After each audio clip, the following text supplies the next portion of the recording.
mengakui tegas sebagai oposisi. Rocky Gerung, saya ingin menurunkan Jokowi.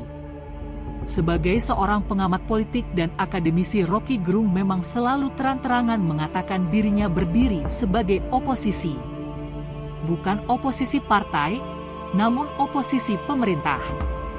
Ia selalu menegaskan akan memberikan kritik atas segala sesuatu yang dilakukan pemerintah. Karena dengan kritiklah, demokrasi dapat berjalan ideal. Jadi, jika diamati semuanya menurut Rocky, komentar-komentarnya kepada Presiden Jokowi memang keluar tanpa beban dan selain kritik tentu juga menawarkan sebuah solusi. Kali ini dalam bincang-bincang dengan jurnalis senior Hersubeno Arif di kanal YouTube-nya dalam video berjudul "Fanatisme Relawan Makin Berbahaya, Kekuatan Oligarki Jadi Pemicu" pada Jumat, 2 Desember 2022. Diawali dengan pertanyaan Hersubeno Arif soal Rocky Gerung yang dicaci emak-emak pendukung Anies Baswedan, begitu juga dengan pendukung Prabowo. Relawan atau pendukung kedua calon itu menuding Rocky Gerung berada di pihak lawan.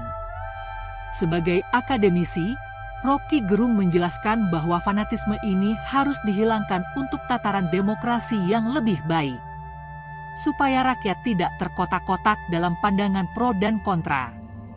Secara tidak terucap, kalau kita kritik Anies, lalu mereka, relawan, menganggap kita pro Jokowi dan anti Anies, demikian sebut Rocky Gerung.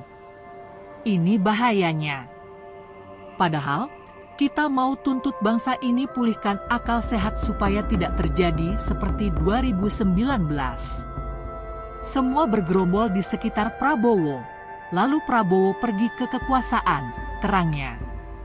Dia juga mengalami dan disentil relawan pendukung Prabowo. Mengapa kini tidak ikut mendukung Prabowo di kekuasaan? Ungkap Rocky Gerung, dirinya sebagai oposisi kekuasaan, oposisi Jokowi. Jadi, dengan Prabowo masuk kekuasaan dengan sendirinya motifnya beda. Motif kita beda. Prabowo ingin mendapat kekuasaan, reposisi ingin menggantikan Jokowi. Saya tidak ingin menggantikan Jokowi, saya hanya ingin menurunkan dia, Jokowi.